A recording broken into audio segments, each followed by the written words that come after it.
Hello everyone and welcome back for some more Drag Race gossip, secrets and drama. So I'm back for another Roscoe's recap, and this viewing party was for season 18 episode 7, and the guests this week were Mia Starr and Vita Von Teese Starr. Today we're going to be talking about Vita seemingly calls out production for editing her to make her look worse, the truth about the backlash that Vita and Mia got after they accused Briar Blush of fake fainting, and Vita exposes some tea about the season which had to be censored. All that and more coming up in today's video, so let's get started. Ooh. Are you like me? Do you have trouble sleeping because you're thinking about random Drag Race drama from 10 years ago, but also because you're sensitive to light and sound? Well, if so, you need a sleep mask from Manta Sleep, who are the sponsors of this video. What I love about Manta Sleep masks is they're so comfortable and easy to put on, and they just feel really premium. And something else, come a little bit closer, they have these special shaped eye cups, which means that when they're sitting on your face, they don't put pressure on your eyes, which is something that I hate about regular sleep masks. They're also super blackout, like literally I can't see anything right now. This is the Manta Sound sleep mask, which has razor thin adjustable headphones in it, which means that even if you're a side sleeper like me, you can easily adjust it and listen to your favorite music, podcast, whatever, and drift off soundly to sleep. I'm Roxy Andrews and I'm here to make it clear. And if you want to live your drag queen fantasy and be pretty in pink, you can get these 100% pure silk sleep masks, which are so comfortable, and more importantly, they come in a range of fabulous colours. Another thing that disturbs me a lot when I'm sleeping are outside noises like cars, people talking, or drag queens clacking their fans and heels. So that's where the Manta white noise machine comes in, because it can help to block out those annoying noises. It has 15 different noises to choose from, and it also comes with a handy wireless remote control, so if you're lazy like me, you don't even have to get out of bed to switch it on to help you drift to sleep.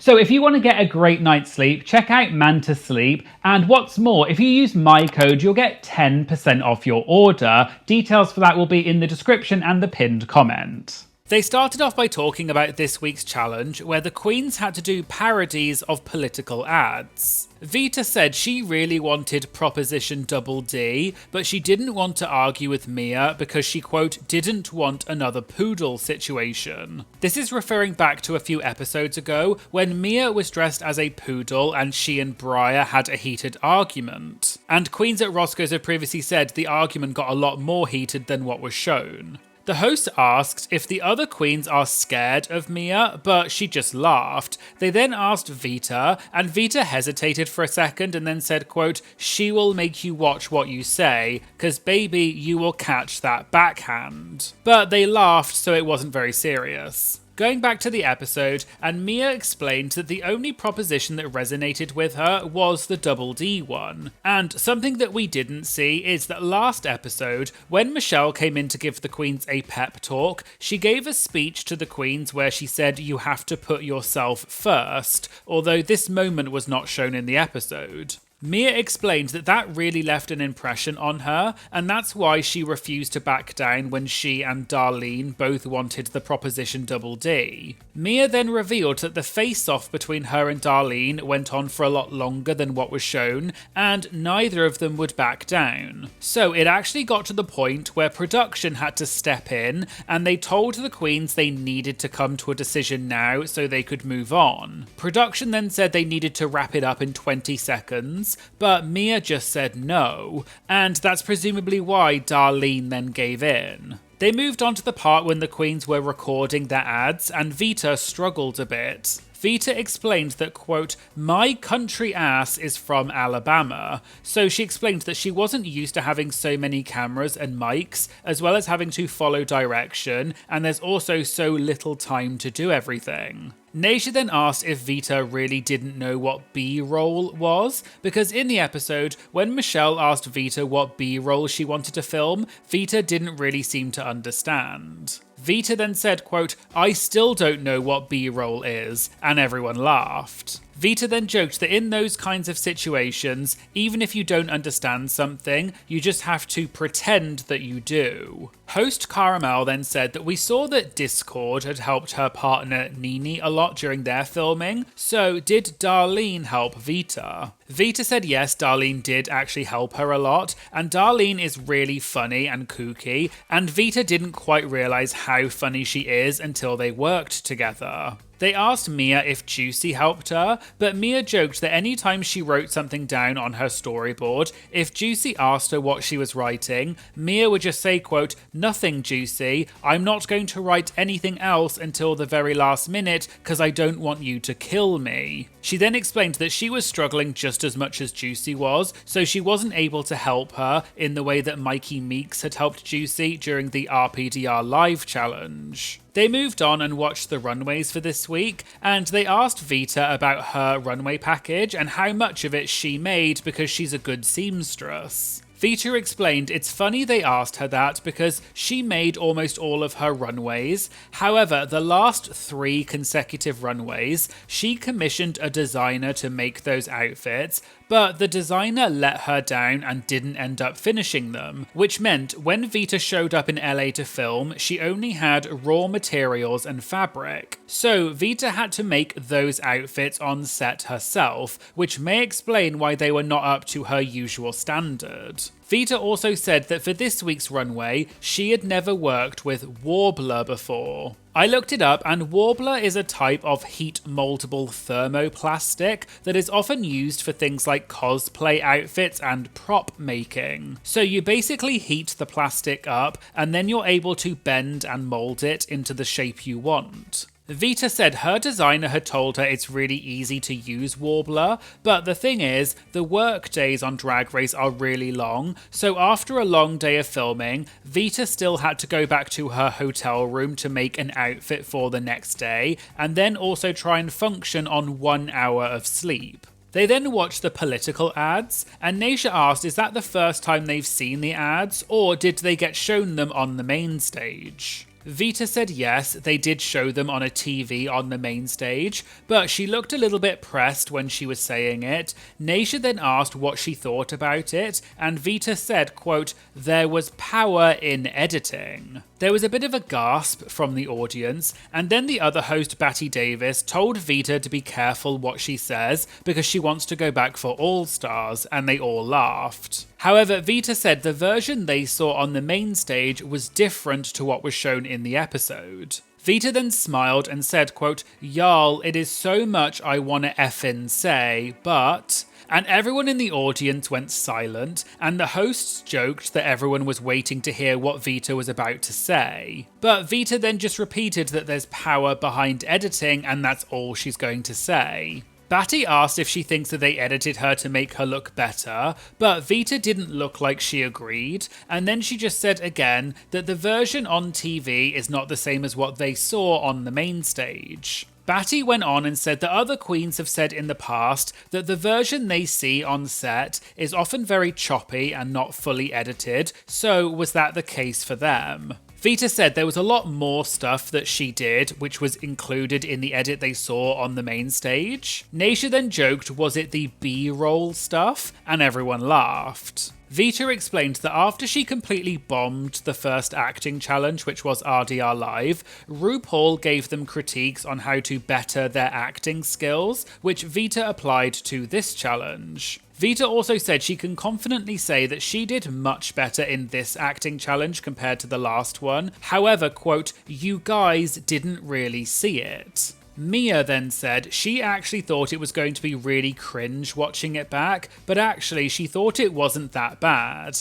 Vita agreed and said she also felt the same way, which is why when she watched it back, but she stopped speaking and then pretended to zip her mouth and said, quote, "You want a future girl." So in general, it seems that Vita was maybe implying that they edited her political ad to make it look worse than the original edit they showed them on the main stage. Although Vita didn't actually say those words because she was being very careful, but it did feel like she was kind of calling them out for shady editing and then leaving certain things out. They then got to the moment in the episode when Vita was eliminated, and at Roscoe's they all clapped and cheered for Vita. Caramel mentioned that Vita had said in her exit that she was feeling extreme gratitude, so does Vita still feel that way now? Vita explained that she actually feels even more gratitude now because the other girls told her how sad they were when she left and what the mood was like on set,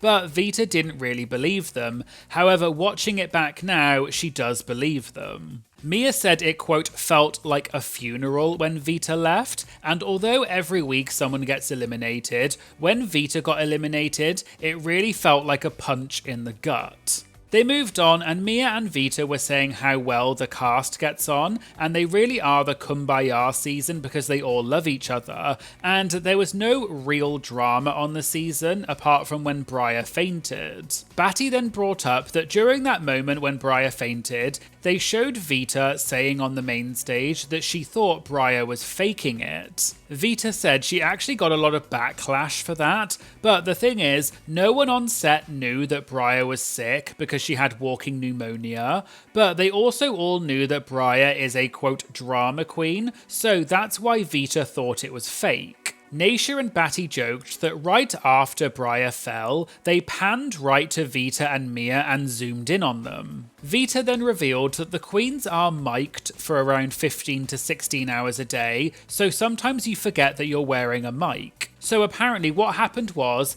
after Vita said she thought Briar was faking it, Athena turned to Vita and said, quote, Vita, you're mic'd, and Vita said, quote, oh bleep. Then, in Untucked, Vita went over to Mia and Athena and said, quote, I hope they don't show it, meaning the moment when Vita was saying that Briar was faking it, but the others said to her, yes, they definitely are going to show it. Naysha added that on other seasons, the queens have hit or tapped their mics so that production can't hear what they're saying, and Mia said they actually got in trouble on season 18 when they did that, and production would tell them, quote, stop touching your mics. Vita added that they found ways around it so they could talk to each other behind the scenes, and what they would do is they would grab their mic and cover it with their hand so that production couldn't hear them. And we did hear a similar story at Scorpio's last week, where Didi Fuego revealed that some of the queens in the first episode were having secret talks about alliances in the bathroom so that production wouldn't find out. And if you want to know the full story about that, check out my Scorpio's recap, which I'll link to in the description.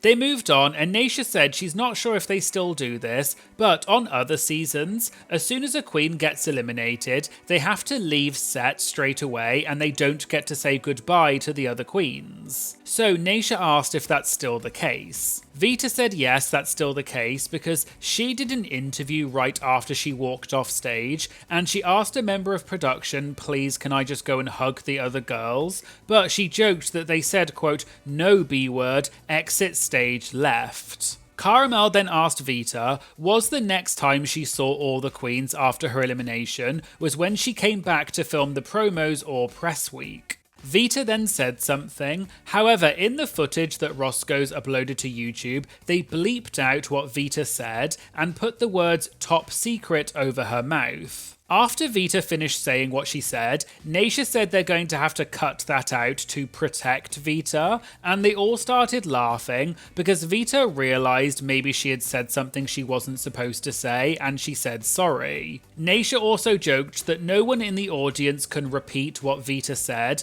but if they do, make sure you blame it on Briar Blush, and everyone laughed. So it's unclear what Vita actually said, but presumably it was probably something to do with the filming dates or maybe future episodes like the finale, and they want to avoid Vita getting into trouble with production, but this is just a guess. There was also a moment at the end of the viewing party when Vita was answering another question and she looked at Naysha and asked if she could talk about the finale, and Naysha said no, and then they all laughed. So it seems that Vita was just a bit unsure of what she could or could not say, and she was maybe just being a bit too honest. They moved on to the Q&A, and an audience member said they feel like Michelle Visage has a lot of opinions, maybe even more so than before, so is it RuPaul's Drag Race or is it Michelle Visage's Drag Race? Mia and Vita said they didn't actually feel that way, and Michelle was very nurturing to them and very motherly. Whereas in the past, Michelle was harsher with her critiques, a bit like with Adore Delano on All Stars 2.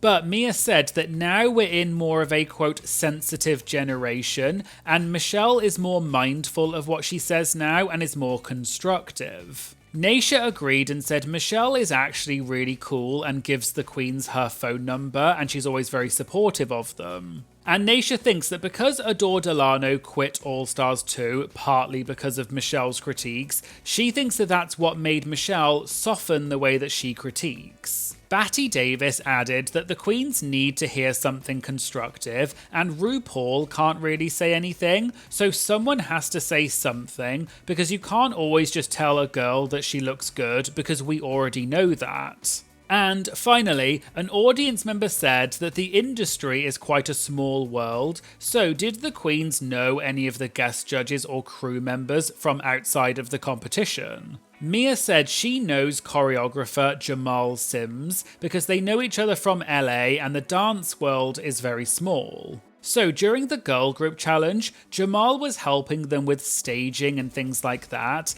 and for the entire day, Jamal kept calling Mia by her boy name, which is Mikey. However, because Mikey Meeks is also called Mikey and she was in the same group as Mia, it got really confusing, so Mia joked that it was really messing them up for the entire day. Mia also said it was difficult because she wasn't sure if she was supposed to pretend that she did not know Jamal. So during the first mini challenge, Mia came out and said to Jamal, quote, "Hello, nice to meet you." And Jamal was just looking at her like, "What the F are you doing?" Mia also said that just on the first day, she knew one of the PAs from before, but she didn't realize they were going to be there. So when she saw them, she was like, quote, "Oh my God, what the F?" So Mia said it's hard to not know people when you've been in the industry for a good amount of time. So there you go, there was the Roscoe's recap for RuPaul's Drag Race Season 18, Episode 7. What did you think of the political ads challenge?